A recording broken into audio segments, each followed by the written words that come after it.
Okay, hello everyone. My name is Earl Mark Henson M. Patubo.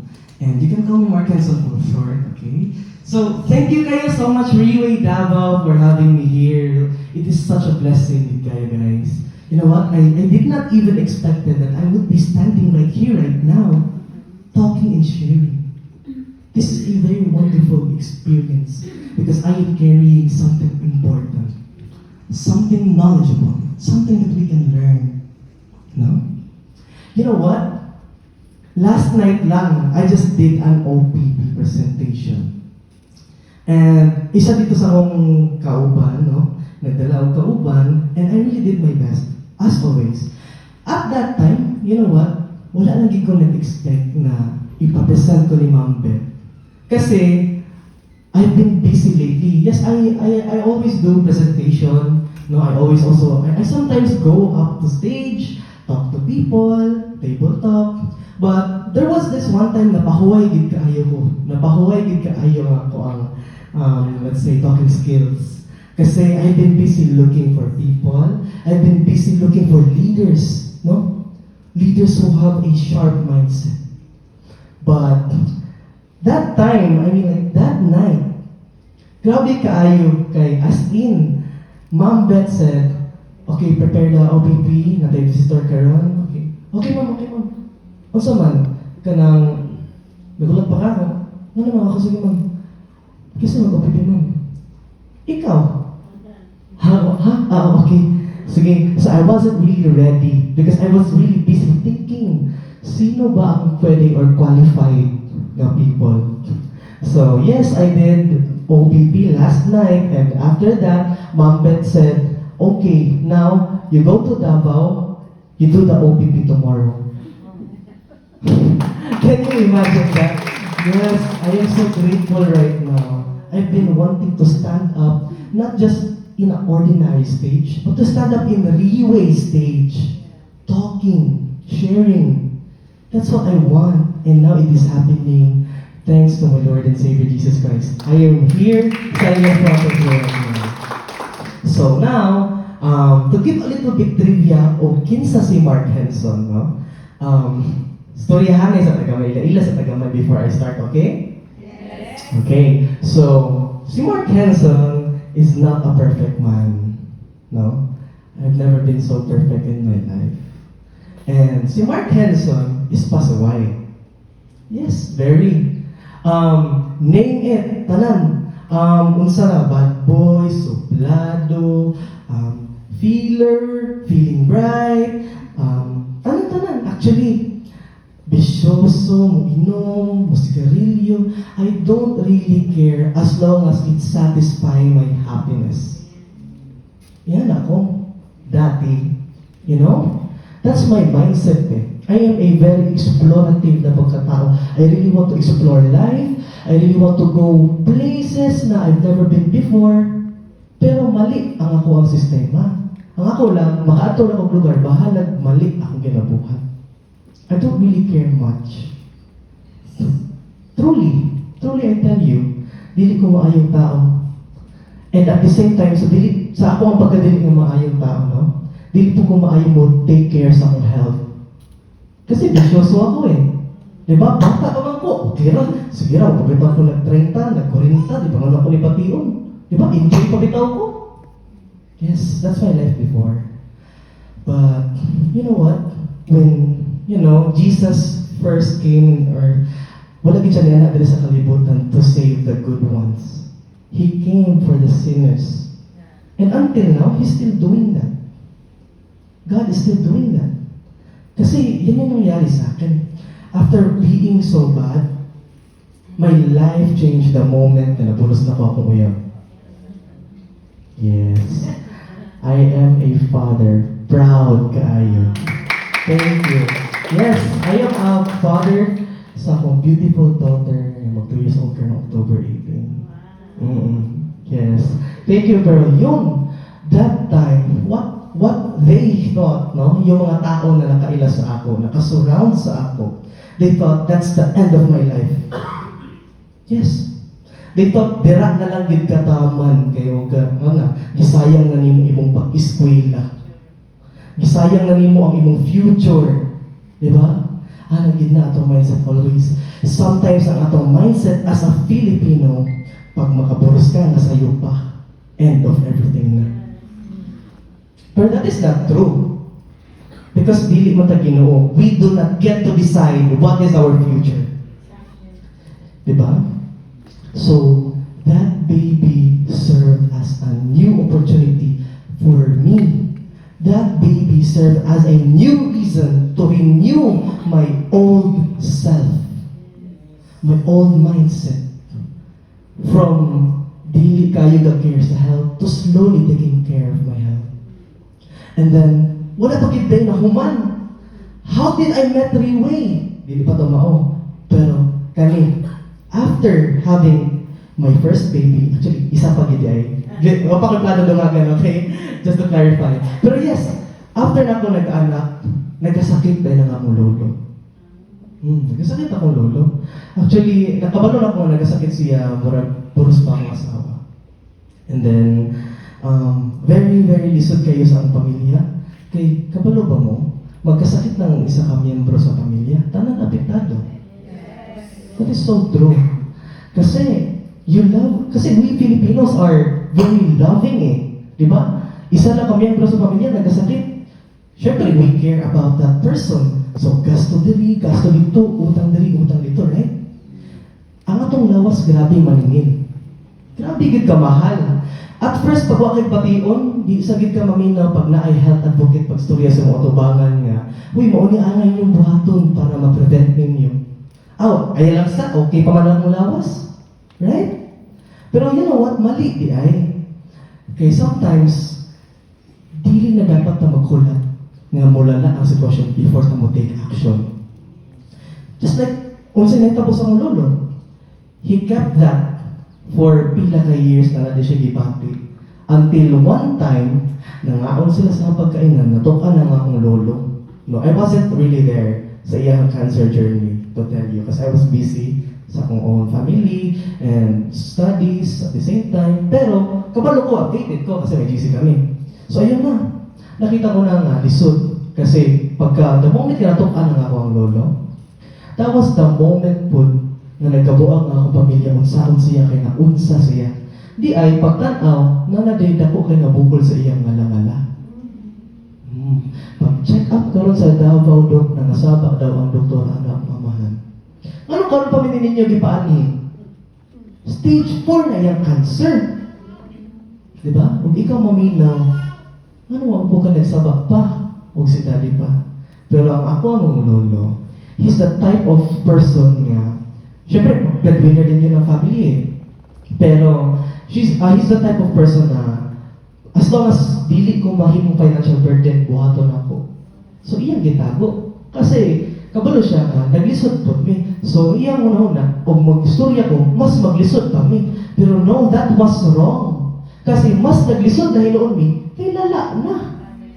Diba? Wala na nag-take action. Instead of prevention, nahimo, cure. Diba? Diba said na prevention is better than cure, right? Mas gasto kayo ang pag-cure kaysa na pag-prevent. Now, the moment na nag-check up na, gibuhat ka sa akong family, labi na ang papa nga breadwinner, labi, laban yun. Utang diri, utang dito. Bahalag halos wala na inaway kapakita. Sige lang, kung ipag-abot sa pamilya mo, istorya, pangutapon, no, yung sa mga, okay pa?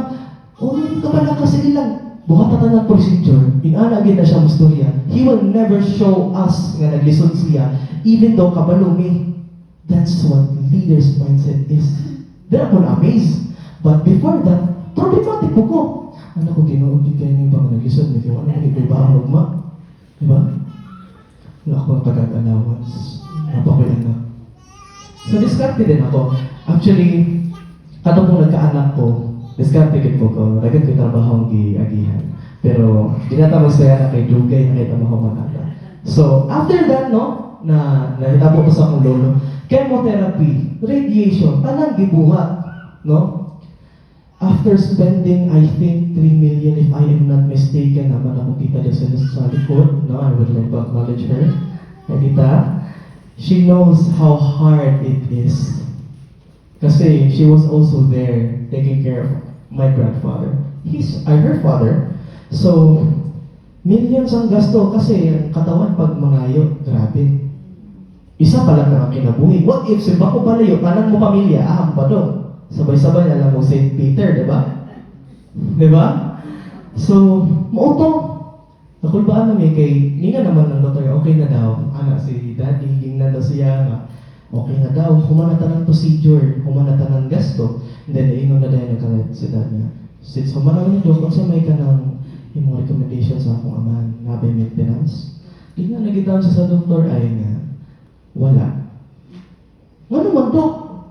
Siyempre, mga tanagid ka, di ba? Kung ikaw nasa mga sitwasyon, mga tanagid ka, may gasto ko pila ka milyon para lang mabuhay ang akong amahan. Ano ang maintenance? Kuhan mo, sir, wala magitambal ang cancer? Ha? Di ba, ang kabalo ba ng dahil may daan before ka niagyan ng procedure, may pagwa na lang. Right? But sometimes it's too late. So, moving forward, no? Ipaulit na akong lolo, nabato na dito sa Agusan del Sur, bedridden, na-able na, di nagay-halos ka dumog, di nahalos ka kita. Kasi sa institution, very weak. Now, by God's grace, madami kami problema. Relationship na ko sa akong papa, tungkol kay bugoy kong anak, dili pa fix, ang amo ang financial stability, sakit sa akong lolo, tanang-tanang nagkarambola. But you know what? Nahagin na, tinutugin ni Sir Larry, no? Nga ako yung sa iya. And mo gid pud ako always gonna share. There's always a blessing in disguise. No?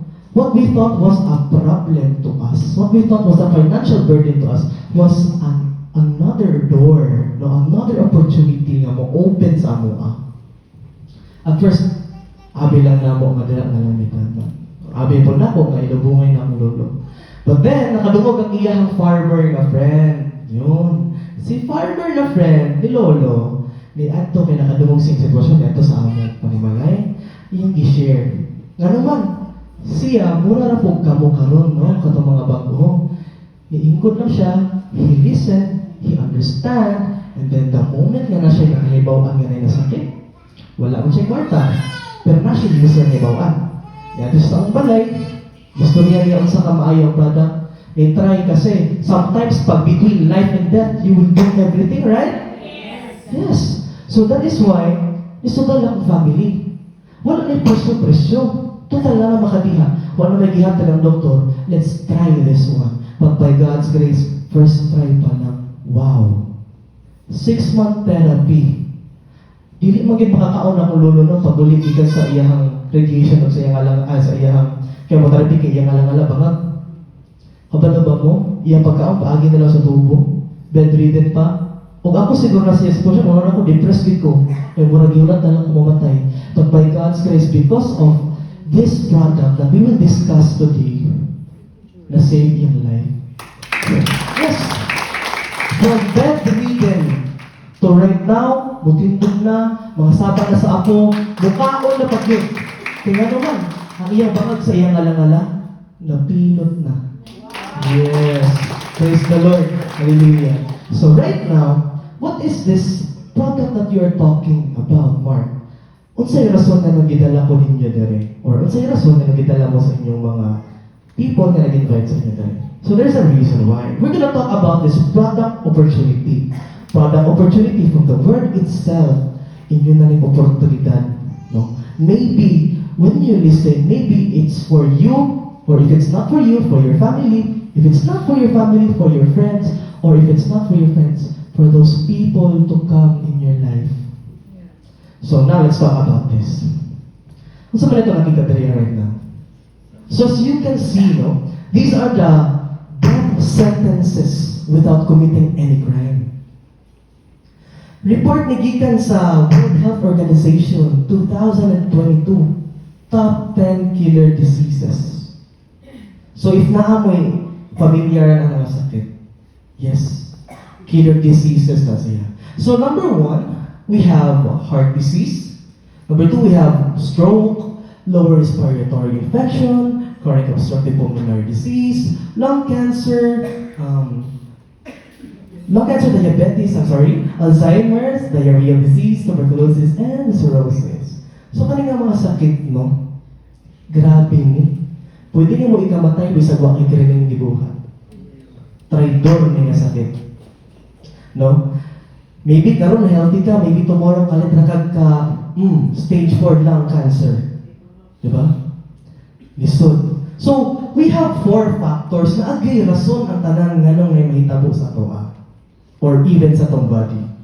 So, we're going to discuss about that. First factor is aging population. We all know naman, no, na we are not getting younger. Yes.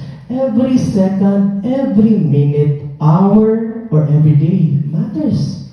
Kasi hindi po tayo pabata na pabata. We are getting older. No, bakit aging population? Because as we get older, our body gets weaker. Our body gets weaker. And that is why we get prone to this type of diseases. Next is we have the wrong diet. Kabalo ba mo nga even sa inyong hapagkainan o kung sa inyong ibutang sa inyong lamesa, pwede po na makaapekto sa inyong kaugalingong health? Yes. What you eat is what you are. If you eat healthy foods, you become what? Healthy, right? If you eat unhealthy, you become what? Unhealthy, weak, masakiton. That is why sometimes mo na ka ng murag common mistake sa mga Pilipino bitaw nga mayroon sila genetic ang sakit pero dili. Di ba sometimes mayroon ta nga ay ako ang magumama diabeticon mo na ako po diabeticon. Pero wala ka kabalo dili na siya genetic. Kabalo ka ahang nag-start sunod sa panimalay. Kaya naman, o kung sa giluto ni mama kung gikaon ni mama, mao pud mo ginakaon. So, og diabetic si mama tungkol sa inyong gikaon, ikaw po, padulong diha. That is why, hindi siya genetic, mo ni common mistake eh. So, wrong diet. Next is inevitable stress. Kabalo ba mo, even stress, pwede mag-cause ani? Yes. Kabalo mo, for the word inevitable, dilit ni maiwasan. It could happen right now, outside, at your home, or bisang asa, pwede ka ma-stress. Pero kana nga stress, pag mulalong na, no, pagpasobraan nimo, it could cause you or it could lead you to this type of diseases. Next is we have the pollution. We are living in a world right now na because of technology, because of the adoption of a lot of technologies, and also almost na sa AI, kabalo mo daghan kay waste na ginagamit karon, daghan kay walay pakialam sa atong kalibutan karon. Kabalo ka isa pod sa kanang mga kosa pagsakit sa pollution, the environment that we live. Sometimes we just don't care kasi di natin alam eh. We were not educated about that. But even the air that we breathe, depending on the environment that we are in, no, could also carry bacteria and could also give you this type of diseases. Right? If you live near a factory, unsay mahitabo sa imo, di ba? Either lang cancer or bisag unsa as long as ma-inhale mo gikan sa air nga mga toxic waste. Right? But if you live in a bukid, healthy environment, then you are healthy. Kasi aside from the air that you breathe, you're also eating healthy foods. So now, kani nga mga sakit, no, it's said that it has reached a bottleneck crisis. What does that mean? Bottleneck crisis means, no, kanang inyong mga nakita na sakit, diha sa atong tubangan karon, wala na nay tambal. Yes, sad to say, if si doktor mo ingon sa imo i-diagnose kaniya, oy diabetic ka. Na ba day tambal ang diabetic karon? Wala, right? Wala synthetic drug makatapat ana. Unsa ihatag sa imo? Maintenance. And what does maintenance do? Just to control your sakit. Control lang. Not cure. No? They will make you pay and pay and pay and pay until you die. Kasi wala ka ng pera. Right? So, we're gonna talk about a product opportunity. So, unsay opportunity, likod ani nga problema. Well, you are so lucky, no, that you are here right now. Just because we are gonna talk about the discovery of stem cell. So, sa mga wala kabalo, what is stem cell, no? It is the most basic form of all living organs or things. So, ano na nahitabo si stem cell? The moment nagihimo ta sa atong mamagpapa sa alas 12 sa gabi inda ko, nag-meet si sperm o si ovum, no? It forms into stem cell. So, after ang nag-duplicate siya, nahimong blastocyst, na-develop ito 300 type of mga klase-klaseng mga stem cell organs. So, up to until 9 months, no, na-develop na rin siya into a baby. Kinsa may, kanina, press ang ikaroon, no? We have a very cute baby. Ma'am, mamutala ko sa inyo, ma'am. The moment na ligawas ng mga bata, di ba humot? Right? Humot kayo ang mga baby. It is because babies are 100% stem cell. Di na gapon gusto ng aging factor. Ano naman, as we get older, as the baby gets older, our stem cell goes down, our body gets weaker. No? And also may nakalindot na stem cell, kuya. Anong ito maungi ang pag-asa? Nga bottleneck crisis naman to. Well, stem cell has a unlimited possibilities of treatment boundaries. Meaning to say, walay limitasyon. No? Bisag unsa pa na sakit kasi part yan ng body mo. Your body is being damaged pag sakit. Your body is being attacked sa sakit. But for you to, para maulian ka, para ma-okay ka, you treat your body basically what is your body made out of, right? If you are, let's say for example, nakasakit sa heart karon, you don't treat your heart with synthetic drugs or any type of open surgery. You treat your heart basically what is your heart made out of? What is your heart made out of? Stem cell, right? So you treat your heart with stem cell. So stem cell has a miraculous ability kasi walang limit ang iyang pag-treat. So next. As you can see, stem cell is not new anymore. It has been discovered 100 years ago. And a lot of newspapers, magazine has been talking about the miraculous ability of stem cell. No? So, as you can see, ang pinaka-famous diya na itong nahibawan siguro nahibaw mo, isa po diha si Time Magazine. And they are talking about cases of mga sakit na posible di ay despite sa kanang ka-imposible. Let's say, for example, stem cell and autism, stem cell and AIDS, stem cell to treat diabetes. And the most amazing part here is written in Mandarin to translate it, no? A 100-year-old living in a 50-year-old body. Isa may di ganahan, ana. Diba? Another good news, no? Aside sa iyang unlimited treatment boundaries, age-reversing stem cell. Yes. Dili lang siya para sa mga bata, sa mga masakit, but also for those people na nag-age na. Yes. So, basically what I'm trying to say, our product or the stem cell is for everyone. Babies, middle age, or old people, na sakit, healthy, everybody should consume stem cell. So next, there are methods of receiving stem cell. No, we have 6 methods. Unsa na to pag-consume si stem cell? So now we're going to talk about that. No, methods of receiving stem cell. No, the benefits of stem cell today. So we have number 1, placenta injection in Switzerland. Actually, this is expensive and time-consuming. Expensive kasi, take note ha, always get expensive sa stem cell. Nga naman, miraculous ability. No?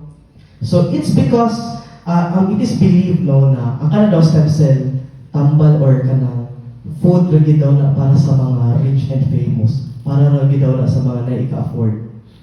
Di ba? Mo na dili kay nato malunggan kasagaran. But mo na mong work karon, no? We are trying to educate people. We are trying to give hope to people. No! Dio said, dili lang na para sa mga dato. I can make that for the poor also. So later we will discuss giunsa niya. But first, going back to placenta injection, ang maka-afford na kit ani akong himawaan is Enrile and Imelda Marcos. Kabalo naman ito silang life status, right? And kinsa may naka-observe kay Enrile. Tanawan niyo si Enrile, 101 years old na siya. But if you compare him to a 70 normal, typical Filipino, mas baskog pa siya. Right? It is because of the miraculous ability of stem cell.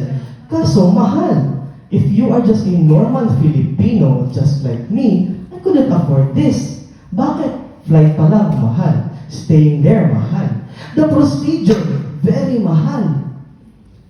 Dili pagit na ingon nga pag-take ni mo, gawas din ka uli. No, you will stay there maybe weeks or months para sa observation if na-consume magin mo si stem cell. Next, moving on, we have stem cell transplant. Expensive yapon, yet painful. Anong painful man? Because during this procedure, walay anesthesia gamiton. Yes, walay anesthesia. Bakit? Because during the presence of anesthesia, stem cell could be dead. Mamatay. So try to imagine. I will give you one example. No? Let's say nag-blur yung left eye. Tapos yung right eye okay pa man. Natingala ka. So neto ka sa doktor, pa-check up ka sa doktor sa mata. Dok, kanang blurred lagi akong left eye, pero akong right eye okay pa. So mo na sa doktor pa-check up. Ay ma'am, sir, ang imong right eye, healthy pa kayo og stem cell, no? Healthy pa yung right eye. Imong left eye, medyo gawik na. So, atong buhaton, natin procedure buhaton, pag stem cell transplant ta, no? Stem cell transplant. Unsa may buhaton, ana? Magtusok sa imong right eye, niya ibutang ang stem cell sa imong left eye. Kaya ano, unsa may buhaton ng stem cell, para tabangan sa left eye mo, regenerate, para maulian ang iyong vision balik. Pero try to imagine, mapuling lang galit ka. Magkabuhang nakagawin mo tayo hope, right? Unsa na nakag-injikan ka, aware ka sa procedure nga nahitabo. Walay anesthesiahay. So, expensive and painful. Pero na lang, kung taas ka o ka na pain tolerance, pwede din sa imo. So next, we have the cord blood banking. This is very, very common sa mga mama na to diyan, no? Mga mamis, kasi mga mamis diriya. Yes, proud and loud. So, no? Ano nga itong mga mamis di ay, kapalang mo ka ng inyong inulan sa pagpanganak, grabe din na kagamit. Grabe kagamit. Because it is very potent of stem cell. Pero unsay tradisyon na to mga Pinoy. Pag anak, gawa sa inulan, unsay buhaton. Ang uban, ilubong sa yuta. Ang sa bubong, ang uban, ilabay lang. No? They didn't even know the value of that. Wala sila kabalo ang grabe din ka ito katabang. Kaya naman, try to imagine manganak ang iro. Pila ka buong anak ang igawas. Di ba pag ikaw manganak isa lang luya, unsa na nakaamang iro? Pero sa ginabuhat sa mga iro, if naka-observe po nanganak sila, di ba may inunlan? Kaunon na nila. And once they consumed it, tingnan na lang mo pila ka adlaw later, baskog na kayo inahan. That's the power of stem cell. So, kani cord blood banking, mischance and time limit, it is because ang lifespan mo nga pag-preserve ani is only for 20 years. No? Mischance kasi, let's say for example, imo to ipapreserve o yan, nagkasakit imong anak 21 years old na. So, wala na, sayang. Time limit po kasi 20 years lang. Pero try to imagine, dili gabon siya barato.